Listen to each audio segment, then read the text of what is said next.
Muling nagbabalik ni Chef at kanina nga kung pinrito na natin ang ating talong para sa ating cheesy torta. Ngayon, ready na natin i-bake to, Chef, dahil gawa na rin yung ating sauce.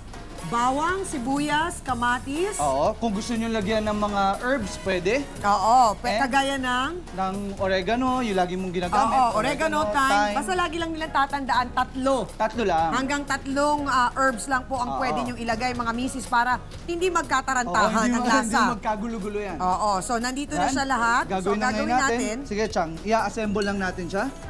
Ilalagay lang natin yung ating pinaka parang, pwede mo Sauce tawagin natin? itong parang salsa na sauce? Ganun ba yun? Oo, parang ganyan. Oo. So bukod sa talong, ano bang pwedeng pamalit dito, Chef? Yung iba gumagamit ng zucchini. Oo, pwede rin. Very meaty kasi siya eh. Kalabasa, bagay na pwede bagay. rin? Pwede rin. Uy, masarap din Hindi yun. ba gumawa na tayo ng Oo. parang kalabasa? Parang vegetarian lasagna, parang Then, gano'n. ang gagawin lang natin, pwede kang maglagay ng isa pang layer dyan kung gusto nyo. Oo. Pero ito, sasamahan na ngayon natin siya ng basil on top. Tama ba yun? Ilagay ko na lahat? Oo, okay lang yan, Chang. Ayan. No problem. So tapos yan, ilalagay na natin ang ating Keso. So ito kailangan parmesan at saka... And mozzarella. Bakit? Bakit? Ang parmesan, maalat-alat. Ang mozzarella, gusto mo yung stringy na texture niya. Kapag kinain mo, parang... Medyo merong parang gitara na naghahabulan kayo. Yes. So ito ay ibe-bake po natin ng ilang minuto. More or less mga siguro 15 to 20 minutes.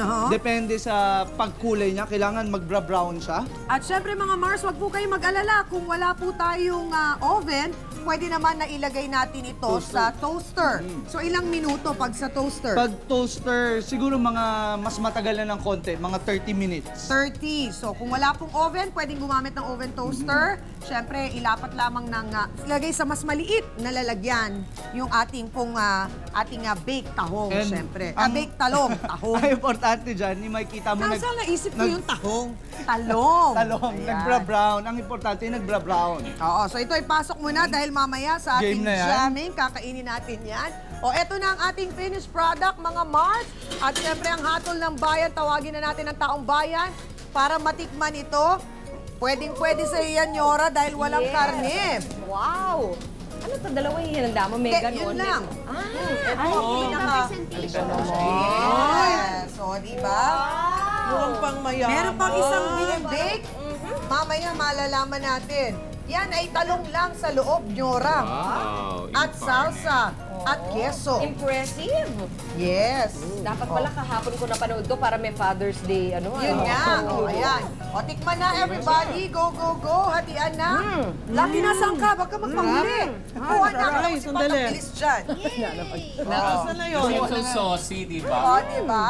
Talaga namang salap-salap ito, mga Mars. Isa na namang recipe ang ating natikman. At natutunan ngayong araw na to, mga Mars. Kaya tutok lang ulit bukas para sa iba pang mga exciting na tips at recipe na pasok sa budget ng mga wise na misis. O ngayon naman, diretso tayo muna. Tira niyo si Mamu! Dahil gusto niya matikman. Mamu! Dahil magpapaka-artsy-fartsy muna siya ulit ngayong umaga. Go, Mamu! May tinira na kami para sa'yo. Don't worry. Sarap. Kain! Ayan na. Good morning kay...